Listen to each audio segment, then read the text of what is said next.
Hello and welcome to Esports Today, a mini podcast series brought to you by Ross Video and Esports Insider. We're going to be talking to a range of industry professionals about, well, the esports and gaming industry here at ESI London.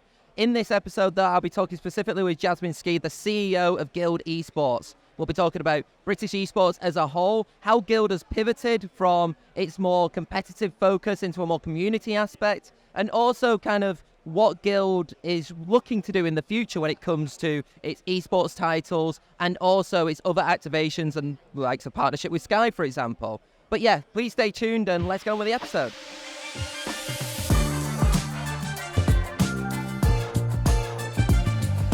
Jasmine, it's an absolute pleasure to have you here on the Ross Video booth with Esports Today, brought to you by Esports Insider and Ross booth. See, I said all the sponsorship things straight out of the bat. I want to talk to you, obviously, about Guild and the development of Guild, especially in recent years. So, take it back to like 2020, Guild launches. It was this big British kind of esports organization looking to take on the world. Yeah. How do you think the esports ecosystem in Britain has changed since that kind of announcement had happened? Is it a little bit different than what you're expected to be like 4 years later? Yeah. Well, I guess I started as Guild CEO in January.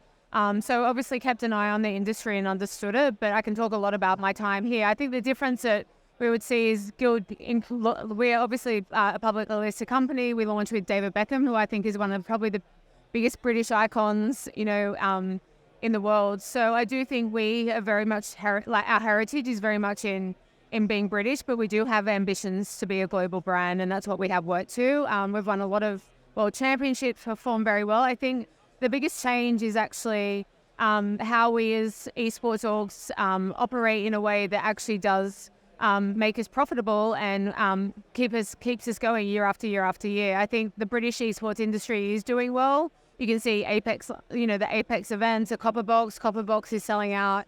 It's got a very good crowd there. I think I would love to see in the British ecosystem is how we create a path to pro and really work with grassroots players and developing that through so we can work them into our professional teams. So when you came in as CEO, was that kind of one of the MOs to kind of, create a more sustainable esports organization? 100%. I think, for me, I've come from music and sport. I worked in traditional sport for 10, 15 years. I worked in the music industry for 12 years. And I love entertainment. I love, I was at Snapchat as well. I was in tech and media brands. I love being part of entertainment verticals. I think when you get to come to work every day and talk to people about something that they love, like that is incredible. And I think people shouldn't take that lightly. So when I came into this role, it was really because I just think when you look at the numbers around esports and gaming, like we have the opportunity to be able to build the future of what sport will look like. And I think that is what's incredible. I just look at Gen Alpha and Gen Z, 84% of Gen Alpha are gaming enthusiasts. Like my generation, you gamed or you didn't game. So everyone is now a gamer. And so how do we build an ecosystem for them where they feel safe and supported? How do we build an ecosystem where they can, if they want to decide they want to be the next Fortnite player and the best in the world, they can say to their Zed that, and the father can make a decision about, whether they play football or whether they go on to be a Fortnite player. So I think having that ecosystem in place would be very important within Britain. I think what would be really interested to kind of get your opinion on as well is in terms of the current macroeconomic climate. Obviously, it's not good globally, and obviously there's terms like esports winter and and everything like that in terms of investment going down. How does Guild kind of navigate that? Because I guess for Guild as well, being a publicly listed company, like you said, the results are shown really, aren't they, in the stock? So does that give you a bit of pressure to also try and navigate these situations? Yeah, I think when I came in, one of the first things I wanted to do was diversify our revenue. So it was sponsorship and prize money.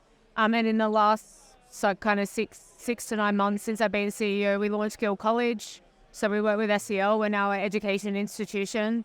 I think there's 5,500 people doing esports diplomas in the world. And so this isn't a niche. Like, this isn't niche when you look at the numbers.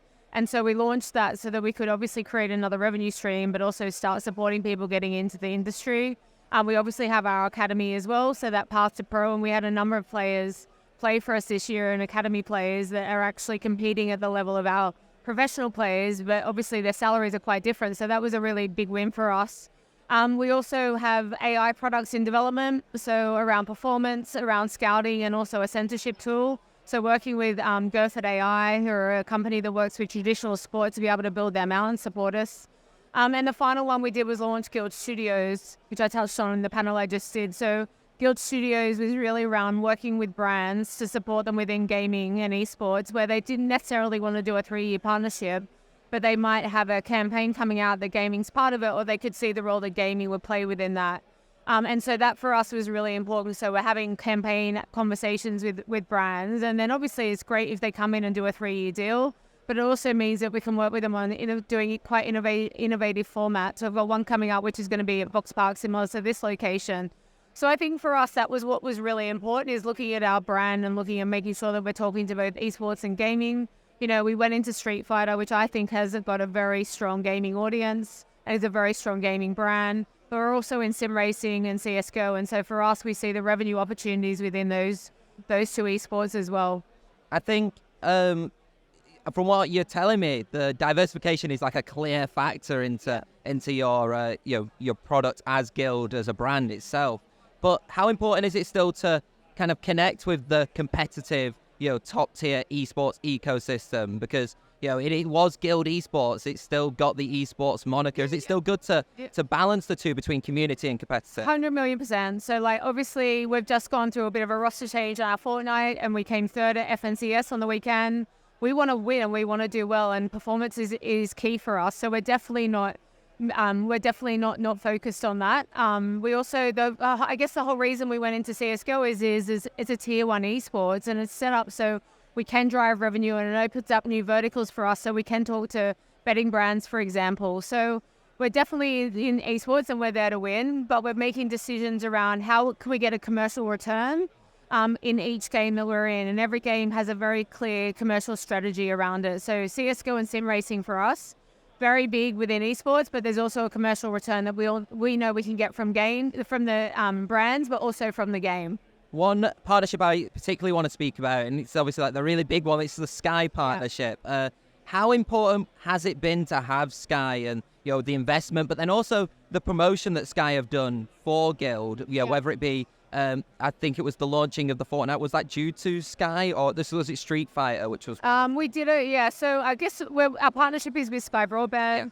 Yeah. It's a very authentic partnership. 77% of gamers say the most important thing when they're gaming is their connectivity. And so it's for me, a marriage made in heaven. We get to put their product at the heart of the activation that we do.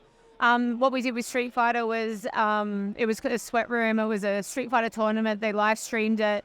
It was a knockout competition, and the winner won a pro contract with us, which was fantastic, and they got to go and play at the Euros. So we're always looking at ways that we can work with them to highlight their product, bring those product benefits forward. But I would say not just Sky, but any brand that, an esports or works with, you do want brands that are going to activate, because if you sell a set of rights and the brand sits there on them and doesn't do anything, that's not beneficial for anyone. So it's not just Sky, I would say, with anything. Look for bet partners that see it as a partnership, see it as collaboration, see it they can see the benefit in talking to this audience, because there's 3 billion gamers, 600 million people that are interested in esports and are actively involved in it. So you're talking to a very, very invested audience, and the numbers are up there with traditional sport music. So obviously, as a final question, we're here at the Ross Video booth on Esports Today. So I wanted to do a little bit of a play on words on Esports Today. So How would you define esports today then?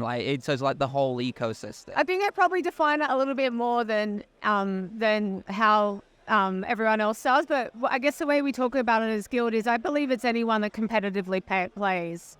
So if you hop on with your mates, and I obviously keep saying Fortnite, but there's other games, and it's a very social activity, but it's also competitive. And I think if we can create an ecosystem that supports every competitive gamer, then this industry will win. So for me, it's anyone that hops on and plays competitively. Amazing. Thank you so much. Thank you for taking the time. No worries. I do also want to tell people as well to do check out Ross Video for the live event and the production equipment. It's top tier. I don't actually even need to tell them that, but I wanted to put it in as well. So do check them out for sponsoring all of the podcasts that we're doing. And once again, Jasmine, thank you as well. Thank you so much for having me.